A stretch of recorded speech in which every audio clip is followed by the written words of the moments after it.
I'm sorry we've been off of the air for probably close to a month, but welcome back to the See You Try show. And I'm Karen Sims with the Trauma and Resiliency Initiative. And just a reminder, we are working hard to make Champaign County a trauma and justice informed care community, a more healing and loving and connected and well community. And I am deeply honored and excited. We announced that they were coming, but we have some representatives from our Healing Communities Initiative and our peer ambassadors joining us today just to sort of basically explain some of the work that they're doing, introduce themselves. No, it's a representative sample. We have a total of close to 20 people who are involved in that effort. So I want you to know that that's coming. And if you were somebody who heard or saw that we were having a upcoming event on this coming Sunday at Arrowhead Bowling, we had to cancel that event in part because of weather and then some other logistical issues. So, but know that you will see us and you will be able to find us and that information will be available. And we apologize for disappointing people that isn't happening. So without further ado, I am going to have folks introduce themselves. So if you could say who you are and maybe a little bit about your role. And people don't know your roles, but if you could add a little bit about like what your role is, that would be wonderful. So, and I'm going to start off with Janice because she was on before I even got here. So, and then we'll sort of go around. I was a little excited. Hi, everybody. My name is Janice Walker. I am part of the Here For You team. And most recently, I am going to be joining CU Try part-time and then hopefully full-time soon. Yeah. So some of the things that I'd like to share with you that I've done in this community are, I'm part of the subcommittee for CU Fresh Start. I am also a volunteer fellow lead for survivors in Champaign-Urbana. So I wear a couple of hats, but all in the same capacity. Yeah. And Janice, so we'll be, because we're going to talk a little bit about our work for survivors of gun violence, but Janice, we're so fortunate it will be working to provide that front door when families are impacted by gun violence and they want a friendly voice on the phone. She will be that, and she'll also be helping us with organizing our volunteers. So we are really fortunate to have her on board. All right, let's shift gears. Let's go to Cass because she's next on my screen. Hi, I'm Cass. I'm one of the new peer ambassadors this summer. I joined through the YES program. It's really fun. So explain what peer ambassadors are. To me, peer ambassadors are from like young people, like 16 to 24, and we help with the community. And so far, what I have been doing alongside with Paige has been this Urbana group where we go there and it sounds so childish. Wow. We just went there yesterday and we did some painting about getting through our feelings and a bit of coping mechanisms, but it's to develop more coping skills and get through yourself. And I guess learn more about yourself too. Yeah. But we're there to, it's hard to describe in my words. Well, Paige, we'll have your back. So I promise you, Paige will go next. Paige, can you tag team and help Cass out? But I think you did a good explanation. Okay. Hello, I'm Paige. I've been a peer ambassador for about a year. So yeah, and basically what she was saying about the Urbana group, well, the Urbana middle school group that we have, we just, have conversations with them, talk to them about their life. The other day we were painting, and basically with that, they were able to express themselves in ways that they normally don't get to express themselves. So when they were painting, like we went around talking to them about like different things in life, why they were painting what they were painting, some of their goals and stuff like that. So we're just trying to make people know that their goals our reality. One girl told me she wanted to go to Harvard, and I was like, yes, girl, go do that. And so we just want them to know that they're able to do whatever they put their mind to. So. Love it. And Paige put here, in more work than I could have. no, you did a great job, Cass. So, but notice, led by youth, for youth, and so really trying to make a difference in the community. So I am, and I just want to do one little plug about you. People don't know that Cass is through the Yes program, but Paige is supported through donations. So just know that for folks who are like trying to support Try, we had a couple of donate funders who said, I want to support youth and Champaign specifically, and we are grateful for those earmarked donations. So thank you, thank you. All right, Kayla's a new mom, so yay. So my name's Kayla Williams. I am a part of CU Try. I am the community navigator or resource navigator. So we try to help assist and advocate for people in the community just looking for resources and just additional help in the community. So super excited to be a part of that. I guess I joined Try a while back. I started coming to a lot of the trainings. Really was interested in it and excited about it. I feel like helping people has always been a calling from God. So, to be a part of Karen's team and to be involved and to Try, it's been something that I've been wanting to do, and it's something that I really support all the values and such. Yeah, so Kayla has been with me for a while, and it's been so interesting and wonderful to watch, just her life just explode and bloom and grow. So happy, happy, happy. And Diana, not last, but least. I'm Diana Weatherspoon Jones. Been back in Champaign for 2 years. Was born and raised here. Just excited. I'm in the Douglas Center area, and so I'm just excited about the community. There's a lot of changes that's going on in Champaign. So I would like to bridge the gap. I'm a part of the Wisdom, which is the elders with, to help bridge that older generation and then listen to the new ones so we can merge together and hear one another, because we've been through a lot of stuff and we can help. But I'm excited about the roles in my community with the elders. I see a lot of need that needs to be done. So that's about it. No, I love it. So I want to just make sure everybody's clear, because there are like different roles. And again, I mentioned there are other people. So Kayla, and there are a few other people who are a part of our neighborhood navigators. So we have 5 neighborhoods that we're working with, 1 in Urbana and 4 in Champaign. So that's why Diana talked about the Douglas Park area, the Holiday Park area, the Fifth and Hill area, I'm sure I'm losing something, and so know that this is all supported through a grant through the city of Champaign, and then some private donations. So that is how we are able to make this work happen. Particularly our work in Urbana is all sort of donated time and energy, because we did not want to leave Urbana out of the conversation. And so what's the goal? Because I did a show a while ago where I sort of introduced the idea, but what do you think we're trying to do with this effort or project? To heal our community from all the trauma that's going on, the gun violence and such. I mean, not even to that, the severity though, we're here to, just basic problems that people have with, if that's transportation or just finding employment, to things inside the home as well, as far as like just mental health stuff going on and making sure, needs are met, like childcare and things of that nature. Yeah, thank you. Anybody else? Why, in some ways, the why you're here question. Well, like I said before, just bridging the gap. A lot of the elders are really scared now, and they don't want to go out of their house.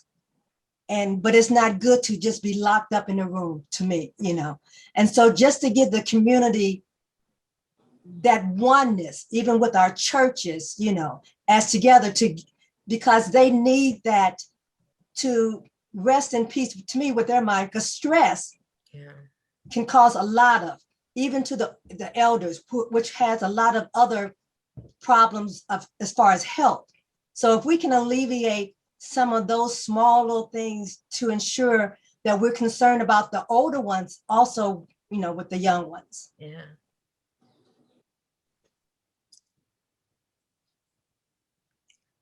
I'd like, okay, go ahead. I would like to say that we're attempting to bring about a healthy community. Our communities, which are often Black and Brown communities, have been deeply harmed. And through that harm, we need to attempt to heal. And then with healing, we have hope. And I mean, with hope, you have everything that you could possibly need. People need to know that they're loved. Lots of people, I think, forget that they're loved by so many, or maybe some of us aren't loved by so many, but we could be loved by more if we choose to wake up sometimes and just decide to do something different than what we did yesterday. Yeah. So I'm gonna, if there, Cass or Paige, do you guys want to add anything? Because you right, like your motivations are similar, but also a little unique. So what would be your hope for while you're here? Paige, you've been around for a year. Cass, you're brand new. Do you want to share a little bit? Paige, do you want to go first or me? Oh, I can go if you want. Okay. Yeah, I have a question. So are you asking the goal or why we got involved? Both, and. Okay. So I got involved around the time where life was going crazy. The pandemic had just arose and the school kicked us out, all that stuff. And right before that, I had went on a nonviolence training right before COVID had hit. So I feel like I found this program through Care for You. And so once I got into the program a little bit, it clarified everything that I had learned before. So it just, because over that summer, I was also like working on myself, doing my self-care and all that other stuff. And like even talking to the older people that I had around me, like who were in college, and trying to understand like, okay, what can I do to improve my life? And so joining the peer ambassadors, they just made everything seem like it was just meant to be, because everything that I had learned before was being like clarified within that moment. And that's why I feel like I stayed so long, because it just opened my eyes to some of the things that I already knew, but in a way different way, and how I can use what I know to help myself and to help others. And also that leads into the goal. So my goal is to help others. So I want people to know that you need to take care of yourself. It doesn't matter if you feel like you're 100% okay, because there will be days when you're not okay. So it's good to know how to cope with different things, how to take breaks, how to just feel okay, and also to know that it's okay not to be okay sometimes. And so I just feel like learning this whole process and all that stuff will just help me to pass on what I know to other people. So, yeah.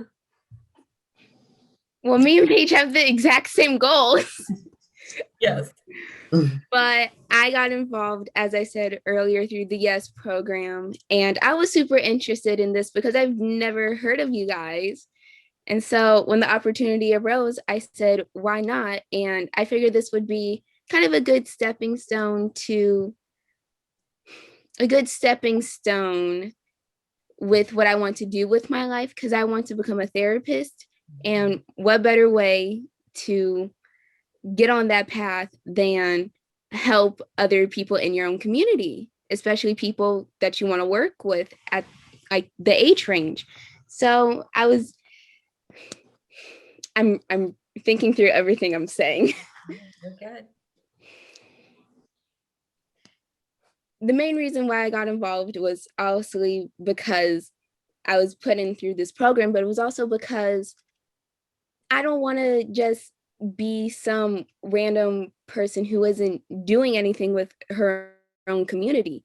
I want to be able to help. And even if it seems like a very small way for me, this is actually big to me. And I'm glad that I'm helping, especially with the middle school girls. They had a lot of fun yesterday. So hopefully, right, you also are inspiring other people. So just to remind folks, the trauma-informed community values that we believe in is that we want to empower and equip the community, particularly communities that have been most marginalized, to take care of itself, where all of the power, locus, and control and decision-making exist within those communities, right? So, right, just think how powerful it is to have youth and wisdom leaders and resource people all helping promote healing and also modeling that care, right? Because I'm always so inspired by you all because you legitimately care for the community and want the larger community to know, right? Like people love and care for you and want to be available. So, but to that end, you also have some other goals, right? So I'm going to have us have a conversation about two specific ways that you demonstrate care. The first one is, right, we came together in part because of COVID, and then it felt like people thought COVID was over. But we all know it's not. But let's talk about COVID and what you think about COVID in relationship to the people that you've come in contact with and how it's impacting our communities. Well, with COVID, majority of seniors had the vaccine. But when I'm talking to young people, trying to convince them to get it, it's a hassle. Their main was that it was made, quote unquote, too fast. And so they want to wait a while to see if it, quote unquote, really worked. So that's, I find, a difference. Trying to encourage the younger people, the importance of it. So you find a lot of young people are really misinformed because there's a Yes. lot of information and they're taking in a lot of misinformation. And so I think it's actually pretty sad for me that people are critical, right? Like are like, well, if you don't make good decisions or if you decide not to get vaccinated, then it's your own fault. I hear that a lot and that breaks my heart because I think that people aren't aware of how much misinformation exists and how information poor so many communities are, right? Like, I mean, they're not watching quote unquote real news or legitimate sources of information. And so if you're watching, stuff that can be on the TV and it sort of feeds into your like beliefs and biases, it's hard to be convinced otherwise. And they also say the main thing, whether or not it's political, with what we went through with Trump and all the stuff, they thinking everything, not just the federal, but even local, everything is political and trying to get their minds to change that we can make a difference if we just show up to city council meeting or express those small little nuggets. I tell them, when's the last time you went to city council meeting? Or just those simple things in your neighborhood, not the federal, but what's it at, locally, are you a part of to hear the real stuff? Yeah. So I think that that's superpower. I think part of navigating COVID, right, is that empowerment stance, which can be manifested politically, socially, how you use your capital. Other things that, thank you for speaking up. Other things that you've noticed about COVID or feel like people get wrong or. To bounce off of Diana's statement about COVID and young people, I think those would obviously have to be like the adult younger people, because I know most people my age, we try to filter through the fake and real news pretty good as we can. And most people I know actually are getting the vaccine or already have it, and we push for it really hard. Like me and my friends, like if we know somebody in our family that doesn't have it, we'll be like, so when you gonna get it? When you gonna get it? What, you want to call me when you get your first shot? I love it. I Because love it. no, for real, we're all like, why aren't you on it? Well, because it was made a little early. Weigh the causes. But no, we push for it really hard, me and my friends. Like one of my friends, I wish that they were in this program because they would be absolutely perfect for this.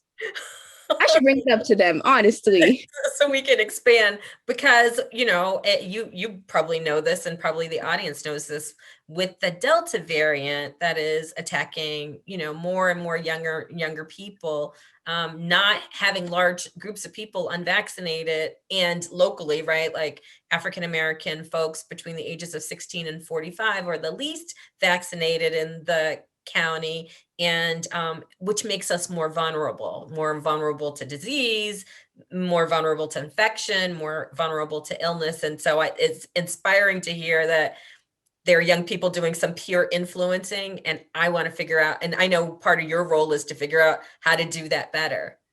Kayla, you were going to say something, and then I kept talking, so I'm sorry. No, it's okay. It's okay. I was gonna say, yeah, I just feel like with all the miscommunication with, having certain states open, other states being closed, with people wearing the mask, not wearing the mask, the vaccination, I just say, if those who choose not to get vaccinated, just out of respect for other people, just wear it. I mean, it's one thing to be socially distanced, but it's another thing to, some people are taking advantage, well, our state's open now, so just people don't want to wear the mask and is not vaccinated and is just, spreading it whether they know or not. So I know a lot of people, at least for me and the people who I'm around, a lot of them don't like wearing the mask, or either they are vaccinated, but just out of respect for other people, at least just wear it, in certain settings, I would say. And Janice and I are from a prevention perspective. We both did HIV and AIDS work a long time ago. And the same reasons why people don't want to cover other parts of their body are the same reasons we get for not wearing masks. And I want to say, like, we could prevent a lot of problems, right? If we protected ourselves. Same behavior, just covering right top or bottom. That's we want it. you to do it. Right? That's That's the it. problem with the saying, like, hey, you don't have to wear your mask at this certain place because it's only based on honor. Yeah. Like, you can't trust that everyone got their vaccine. Yeah. And then I think it was the CDC. They said still, if you have your vaccine, still wear it. Which me and my friends, we're like, why would you not? Just people, all I know, we're all like the same wavelength. We're like, why are you not? Okay. We're like, you do you. But I said this. So you want to encourage folks to do the right thing for themselves, for the community, to not be selfish and to get informed. And so I want people to know that there's a phone number that they can call if they have questions, because, right, you guys trained, educated, have information, so they can call 217, and I'm losing the number because I have my glasses on, so hold on, 217. It'll come. I promise. Come back to me. I can't remember the number. So Samira will make sure that we have the number by the end of the call. So I apologize that I don't have it in front of you, but we have a phone number that you can call, and I should have it memorized, and I don't. So any other things that you want to say about COVID while I look for my phone number? I'd like to say something. I'm seeing a bit of a shift. The 30-something-year-olds, I'm finding many of them have not been vaccinated yet, but the shift that I'm seeing is that they have gone from absolutely no, I won't get at to I'm going to get it soon. And that's a shift that's positive, at least now they're considering it. I have to be honest with you, in the very, very beginning, when the vaccine became available, I hesitated, but I didn't want to lose my opportunity. And so I went ahead and got, my first dose long time ago. because I was in the environment where I needed it. But I am seeing a shift of people who are saying, absolutely no, I'm not going to get it. I don't want to talk about it anymore. Please don't, let's not get into an argument about it, to I am going to get it soon. So that's I love helpful. it. And we just need to boost that up quicker, because you all know, right? Every time a virus hits a body, it changes and mutates. So the longer we let it mutate, the more risk we have for vaccines, changing effectiveness. I know I have an auntie and niece who vaccinated fully and still contracted COVID because of the Delta variant. And so we know, right, again, they didn't get severe disease, which is the promise of the vaccine, but they still contracted COVID. And we know that even a little bit of COVID can be dangerous. There's no such thing as a mild, even if you're asymptomatic, there's no such thing as, it not causing some potential long-term effects. It's not a respiratory issue, it is a vascular issue. And all of those complications mean that I want people to, not have kidney failure and heart problems and other problems that I don't think people think about. They think flu and not, COVID hangs out in your brain. Exactly. But some people, what is it like? Some people think that the vaccine just protects you from it completely. No, it gives your body a dead strand of the current virus going around. So your body knows what it is already and can protect you from either the strand that is going around or a new one. Yeah. And obviously, as you said, it doesn't stop it from happening, but it lets your body be prepped for it. That's right. So we want, and all of the deaths right now from COVID, right, majority of them are from people who are unvaccinated. So we're setting up this 2-tier system. Woo! So get your vaccine. Phone number 217-931-9989. If you have questions or want to talk to somebody, we can help arrange for that. And that phone number is 217-931-9989 for our Healing Communities phone number. The other thing that you're concerned about, which seems super relevant and prevalent right now, is gun violence. As I smile big, which is completely inappropriate. Just like an adaptive response. Yes, Paige. Okay, so I feel like I have the unpopular opinion in this group pertaining to COVID. I'm not opposed to the vaccine. I'm not opposed to it at all. But I feel like I should open my mouth for a second, because there are some people who lean on the same end as I do. So let me think of my story a little bit. If my Grammy was still here, in my house or whatever, and she passed away how long ago? Almost 2 years ago. So if she was still here in the presence where I needed to be, I would have taken the vaccine, no questions asked. I would have not done any research. I would have been like, oh, let me just go because I care about what she got going on. But I feel like, because I've had COVID before. And so, I don't know. I'm going to go talk to my doctor to see if I still have my antibodies in my body. Because if I do, yeah. But the vaccine itself, I've been doing a lot of different research, trying to figure out what's going on with it, because I used to be worried about with the mRNA, because it's the first time used on humans, all that other stuff. But I'm not so worried about that anymore. I'm worried about the other stuff within it, so that's why I'm doing more research. And I know all the other vaccines might contain that same thing, all this crazy toxic food would be eating, like these snack cakes and all this other stuff may have those same toxic ingredients within the vaccine. So I'm just trying to figure out and learn more and more about it so that I can figure out what's right for my life, because not everybody's just going to jump up and be like, oh, well, this protects me from getting the coronavirus. Might as well go take it. But yeah, I do believe people should still wear their masks. So do that. But at the same time, I feel like you should dig deeper. If you really want to know, just dig for it. Don't give up on digging for it. I'm going to say, we're going to shift and I'm going to say, talk to your doctor. Yeah.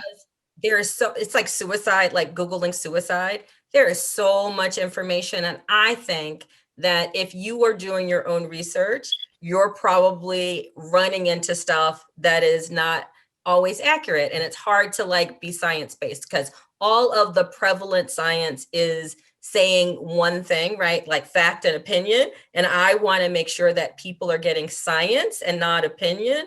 And so talk to your doctor, lean into that, have that conversation. There should be handouts that your doctor gives, like reach out, use that as the first thing.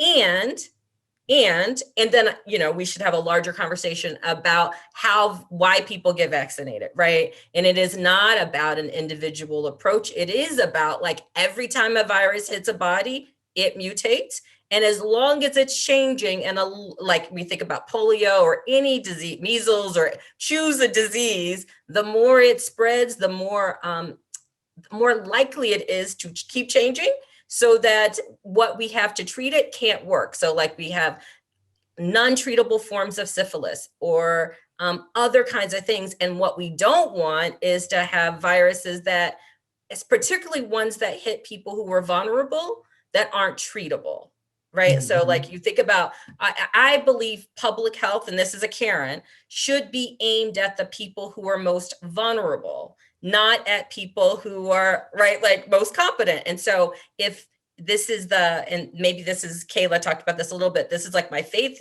issue. Like if you are vulnerable and marginalized and can be adversely impacted by something, then I think as a citizen in living in community with you, it is my obligation to take care of you as a person and to make, even if I'm inconvenienced, but to make sure you're good. Because that's what it means to me to live in community. And I wish more people got that. Like, it is not about what I want. It's not about it is about the we. Does that and that's how we do, that's public health. And that's different than like individual care. But we should talk about gun violence because that's also linked to the whole public health piece. That's right. I think, right. Big I versus the collective we. So that is the other issue that we should talk about, right? Like, is gun violence and its impact on folks. So how is it? What do you think, and what are you seeing, and what are you noticing? Because that's the other thing that you're concerned about. Am I correct? Absolutely. I would say that gun violence, not only does it, you know, harm or kill individuals, it's such a trickle down and trickle up effect of family and loved ones that are impacted.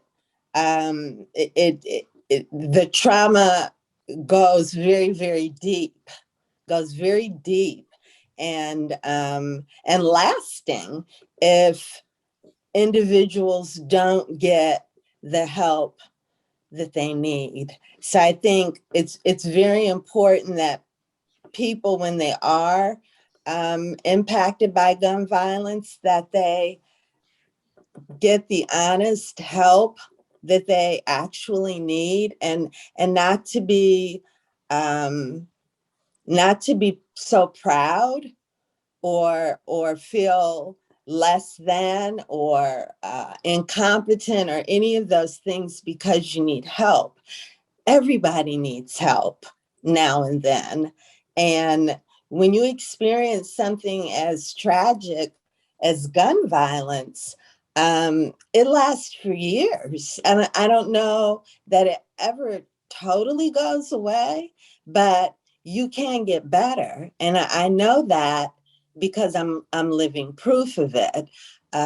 So it's just a matter of getting the help that you need. And our community has been hit, our country has been hit really hard with gun violence.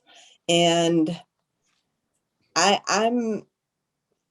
I'm so grateful to be able to to share my experiences and to hold other community members up when they feel I've fallen down. Because I do know what it feels like to fall down in that tragedy. So the more people that we can get who are resilient, who can help while this is the crisis that it is, we need help. The community needs help, and we need to be able to reach the shooters, people who are vulnerable to picking up a weapon and harming other people. We need to attempt to get to them before they do harm and tragedy to other members in our community. And so I'm very blessed to be a part of that. If there's any blessings in that, I feel as if it is. So there's nothing more important than saving life. So Janice, you said a lot, and I wanted to let people know, although neither Josh or Musa is here, we do have two people who are committed to trying to be on doing some of that reaching out to shooters. Right, because that is super, super important. So they're trying to do that outreach, and along with all of you, right, to sort of be available to do that. So that is a part of when I talked about all of the different voices, we have two community responders of people who have been doing some of those healing conversations, but then there are organizations like HVNT, where there are people who are out in the community doing that. And but you're right, definitely not enough people who are trying to provide that help and healing. Other things that you've noticed about gun violence, I know, Diana, you were hinting that some of the seniors that you're talking to really are fearful. What else would you like to add? Yes, they are, but a lot of them really think it's the foundation of our families, especially in the brown and Black community, where we had, we like to go back when we were growing up. You had the neighborhood that looked out for the kids and everybody. And they really think somehow we miss this, and they looked at themselves as to say, well, our family, or they were the first to graduate from college, and now they can make money, bigger house and cars. Did they say to themselves, did we miss the opportunity to really pour into our kids? But we just gave them stuff. And out of that, the family itself started cracking. And that unit of the family, like Big Mama was the one, quote unquote, that held everything together. So that was their concern, was mostly what happened to our family unit, and the blessing too with all that. Now, especially for the Black and brown community, we have mental health.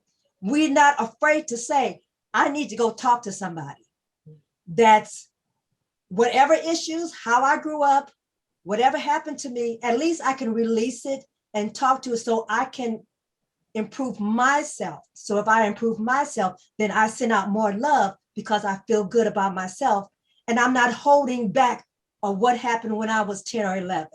So that, to me, like Janice said, that blessing that we're now talking about mental health and not being alone. But their main thing was our family unit has a big crack in it. Mm-hmm.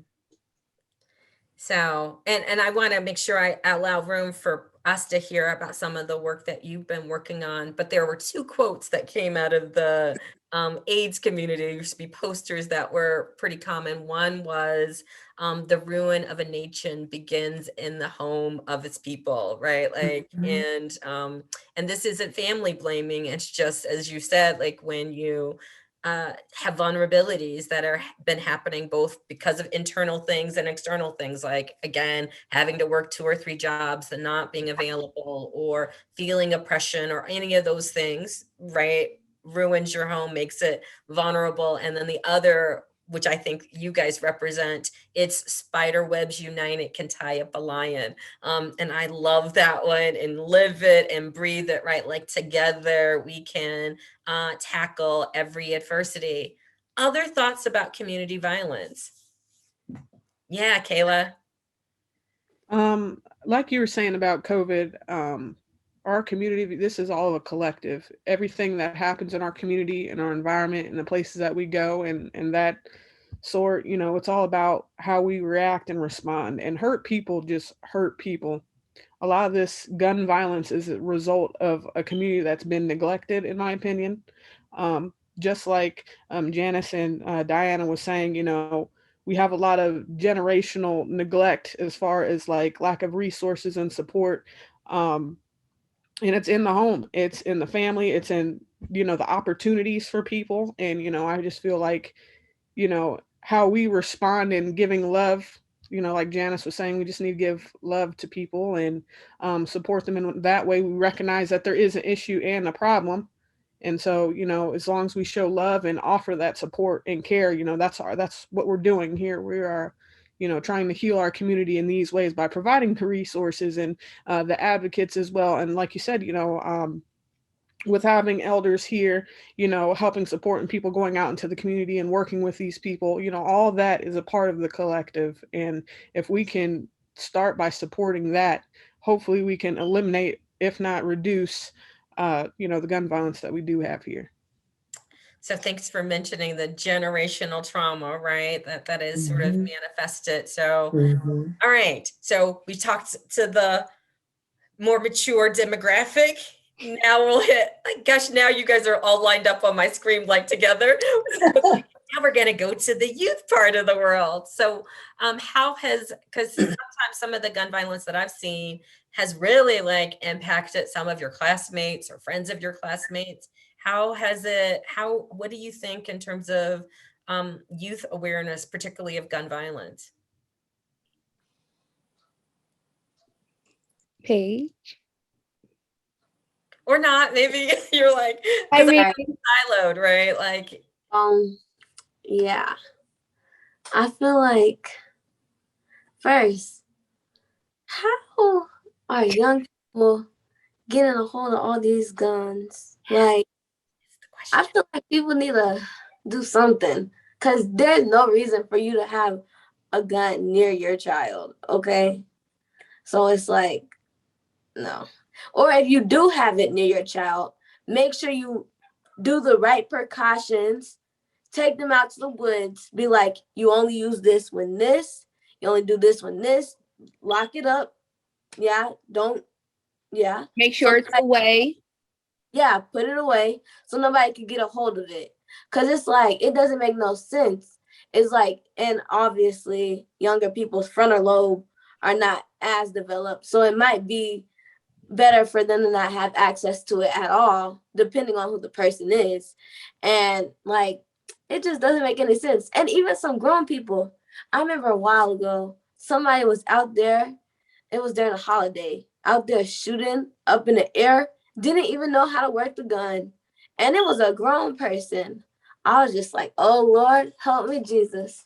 So I just feel like, I don't know, it's really, really sad because there should be no reason for, like, when there's stuff like hatred and different things like that, and I don't know what other stuff goes into it, but when innocent bystanders are the ones getting shot, that's when it's like, what the heck? So y'all got hate in your heart. I feel like, I don't know how this could happen, but spreading love, that's a key. But I don't know how exactly it can be like widespread as it needs to be. But I know that we can do it one person at a time. And I feel like just bringing awareness, spreading love to people, because you see somebody, maybe they have it in their mind, okay, I'm going to shoot up this person today. Yeah. Maybe that one, oh, hi, I like your shoes. Well, make them just think a little bit different, because it can be the littlest, tiniest thing that could either set somebody off or make somebody have a good day. Because you could step on somebody's shoe and then they'd be like, oh, I'm about to go. Like, no, that's not okay. So I just feel like, spreading love, also dealing with the roots and the traumas and the different things within that too. Like, it's just so complex, I feel like just dealing with that stuff too within the people who are like shooting and stuff like that will also help. But we got to get a hold of them first. So yeah. And I loved you're like, hey, parents, adults, responsible gun to ownership key. People don't realize Moms Demand Action really advocates that, but also some parent education and workshop. I'm disappointed that we aren't having our workshop our event on the 11th, because we were going to have a gun safety workshop, because we want people to know like how to store them, how to keep them, what to do, because it does not make sense that so many young people have adolescents to weapons.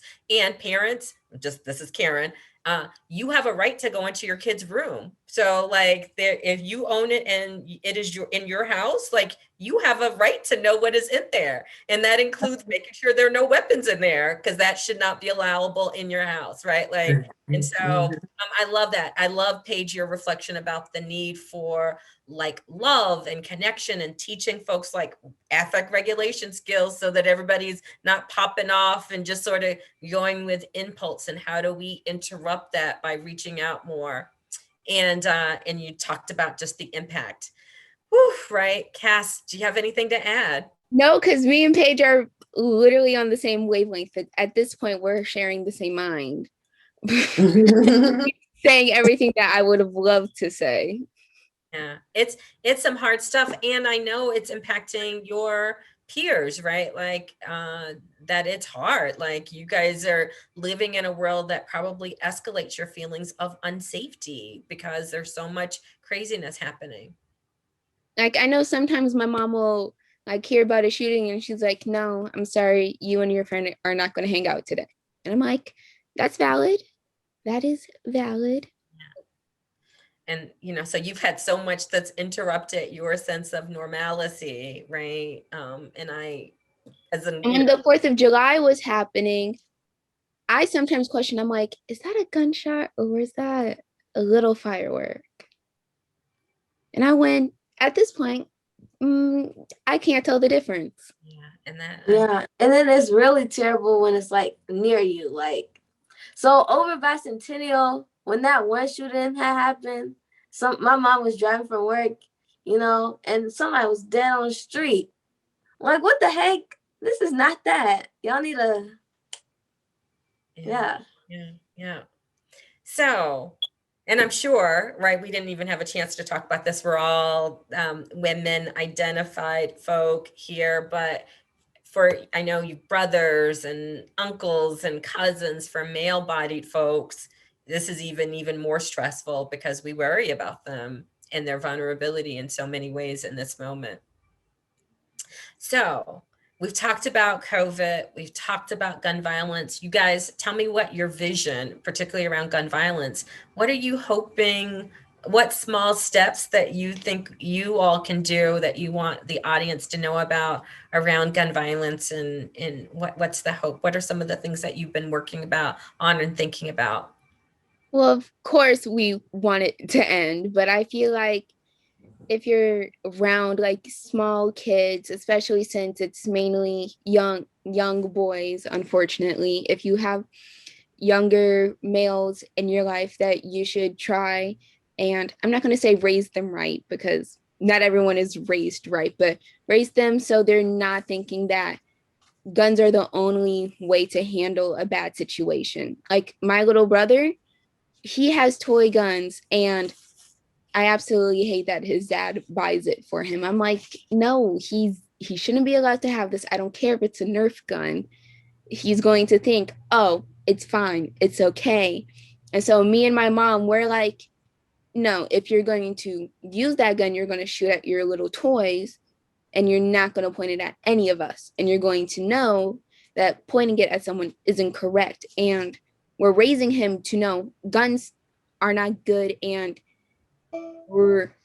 since he also is being diagnosed with ADD, we also have to teach him how to learn to solve problems in a better way than just yelling at us or going immediately to violence. So if you're around any younger kids. And when I say like younger kids, I mean even kids like my age. Like I'm 17. I'm talking about like people who are still being formed as young adults. Like teach us the right way to use guns, tell us that we shouldn't be around a gun, and teach us different ways to handle our emotions with anger. Like I'm not going to say I have anger issues, but I know I don't deal with negative situations the proper way. I shouldn't storm off and go to my room and cry. I should deal with it head on. Like nip it at the bud, go to the source. So it's part of what I'm looking at the time, but it's also part of what I know, part of the work that you're doing at Urbana Middle School, part of the workshops that you're doing around stress management, part of is to help make sure that for folks who are in stressful situations, they hear from another peer how to deal with them, how to respond to it. The other thing that I heard you say clearly is, and maybe we should talk about this as a project for peer ambassadors, is around messaging and marketing to change social norms around guns. And I think that that is important and powerful work because, right, very, very important. Mention. Okay. So when the other meeting that we had, they were talking about the music and stuff like that. Yeah. I feel like the music is a spell, you know, sing that little tune, think it's just a tune. You're really manifesting different things within your life, you know. And this low vibrational music, like, you know, it's all around you. You know, you bop to it for a second, then you go on about your day. But then it's like, it's in you, you know. Once you say those words, it's in you. Once you hear those words over and over and over 10,000 times, it's in you. And it's eventually going to be something you do unconsciously. And like, I feel like I wish that more music that was high vibrational was mainstream. But we all know that's not going to happen. Because it doesn't sell. But I think there is education around, you know, telling people what you tell yourself about yourself matters. What you tell yourself about, as Janice talked about, like if you're messaging hope and possibility, and Kayla said this too, if you're messaging hope and possibility, that is one type of food. If I am eating hopelessness and I'm not good enough and despair and negativity and aggression and whatever, that's also consuming, right? Like a diet of that. And so I think in this moment, we need people feeding hope and love and care and connection because we become what we think, right? Like, and that's why, you know, this is not this conversation and we need to shift, but right, it's why microaggressions and negativity and racism is so awful. It's because if you get fed negativity all the time about yourself, you start to believe that about yourself. Mm-hmm. All right, Janice, Kayla, Diana, I know we've got like about 5 minutes or 4 minutes. So what would you add about what's your hope for good stuff to come? Yeah, your work, Much, yeah. like you said, to me, it's getting them off the street. How do they get these guns? You know, it's like an underground, because if they're, the sad thing is, it's a need, just like in drugs. If there wasn't a need of people buying guns, then you won't have it. But for some reason, everybody wants a gun, quote unquote, for protection, whatever. But that underground is, why do we need so many guns, and how are they getting into our community on the hands of, and then the young people get, you know, the guns. That's I don't quite understand. So that's a larger question. Diana, Yeah. I'm going to have you shift for 1 second just because I want to take advantage of this and make sure we get you. You are thinking about, right, like picnics and events for seniors, because part of it, what we know is that people who feel unsafe want to protect themselves. And can you just mention a couple of the things that you've been thinking about and working on around promoting community safety, but particularly for seniors? Well, like I said, majority of my seniors are afraid to go anywhere, like at block party picnic. But my main concern is their health. And so I'm trying to get them moving, because if they stay in the home watching TV all day, not doing anything. So suggesting them, walk a block. But I'm really trying to do is get the seniors in water to do exercise. And because of a lot of them have hip replacement, back ailments and all that stuff, but we don't have a pool. So that's what I'm trying to work on. So I do have a lot of seniors that wouldn't mind doing some kind of exercise in the water. They'll feel safe because it's indoors. But my thing is, of what I see in the seniors, they're not moving, and being not moving and stressed and closed in, because the majority of the family members that they live with are working. So they're by themselves. And you know how you and your mind can get when you by yourself. So that's what I'm trying to work, is get them more excited to me about life. Just because we're old, we still want to enjoy life. Gotcha. Yeah. So you definitely are trying to inspire, to promote mental health. Hopefully everyone hears this. Wellness, connection, building community. That's a part of the goal. There are other folks who are doing similar kinds of work to promote mental health resiliency. Because again, Yes. we see that people who feel safe will then create more self environments. Kayla and Janice, I know we've only got a couple more minutes. What would you like to offer? I would just like to offer my time, my resource connections, words of hope. I'm a great listener. Basically, I listen to a lot of people. I find out what they feel their needs are, and I try very, very hard to make those things happen for them. But I also want to reiterate that I like people to put themselves in that position. I don't want to tell people what they need. I want people to know that I will meet them where they are. And hopefully with that, I'm building rapport and relationships, and creating a wider and bigger community that's healthy. Love it. Thank you. Mhm. Kayla, you get our final. What would you like to offer? Just advocacy. I'd love to advocate for the people. Um, another part of the reason why I joined Try was because during the time of my life, I needed someone there, like Paige was saying, and there really wasn't anybody there. So I had to go and do some self-help. And so I'd love to be an asset and a resource through other people if they need me in any way. So yeah, that's why I want to be an advocate and provide resources and support for people, regardless of age and where you're at in life. I just would like to be there as a support in any way. Thank you so much for joining us. The hour went by super quick.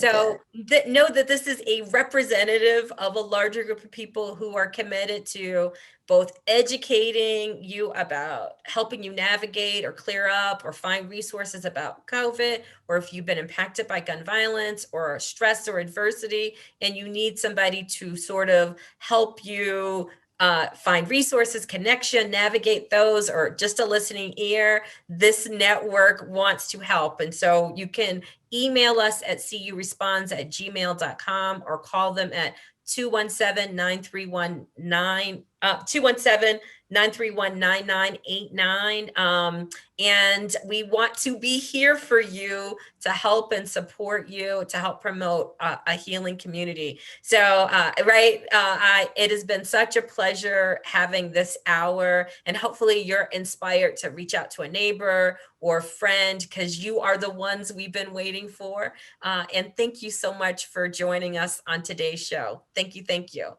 Thank you. Thank you.